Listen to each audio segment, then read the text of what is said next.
to piggyback on that a little bit, the Pure Michigan campaign, it's argued has been great to draw attention to Michigan and all the beautiful offerings that we have here, whether it's for jobs or vacationing. And the statistic that's provided, the $7.67 return for every dollar, how is that quantified? Or what was the process in driving that number?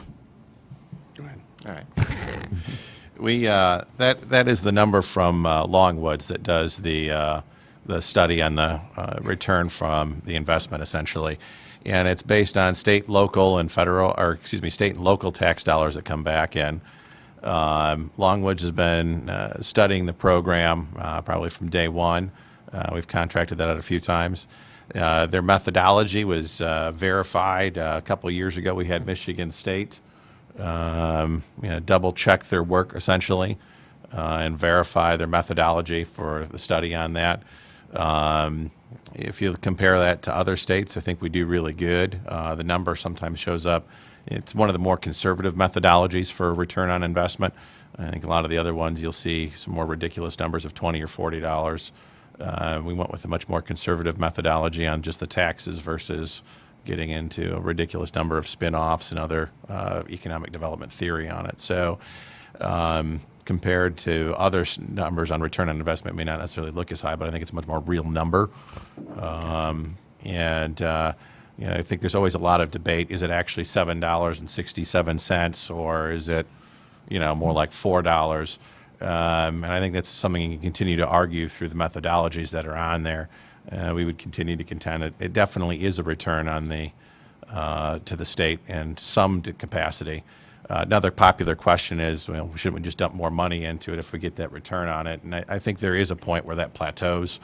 I don't know that we're necessarily at that point right now, but I don't know that dumping another we wouldn't contend to say that dumping another $10 million in is going to get you another $3 of return. It doesn't work like that. A lot of this is building on the history that's there, and I think we've got, with the budget we have on an annual basis, a really good market reach, good penetration in markets to get that message out there and continue to build that brand and expand folks coming in.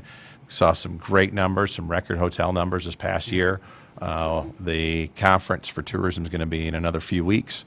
We'll have updated numbers for the last year's stuff, but from what we've seen so far, we've again hit some new highs as far as tourism and the records that are there.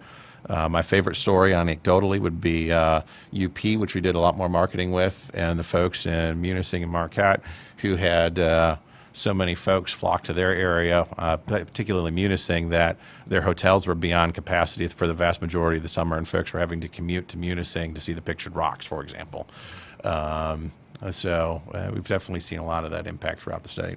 And a lot of these zip codes outside of Michigan, or are these just, or perhaps a combination of encouraging Michiganders to stay in Michigan to spend their money? It's a combination. We spend some money in-state. We can get you the presentation that Dave Lorenz gave the Tourism Committee a couple of weeks back. It's got a nice breakdown of what's in-state, encouraging folks to spend their money in-state. A lot of that's traversing the bridge both ways, getting the Upers to come down below the bridge and getting folks to go up north. We have a very strong regional presence, and then we do some national and international marketing as well. Great. Representative Johnson. Thank you, Mr. Chairman. You brought the Pure Michigan. There was a study by an outside group showing that Pure Michigan was an abysmal failure, really, and they released their methodology. Is your methodology public for your study showing that it was a success? The Longwoods doesn't release their entire methodology, no.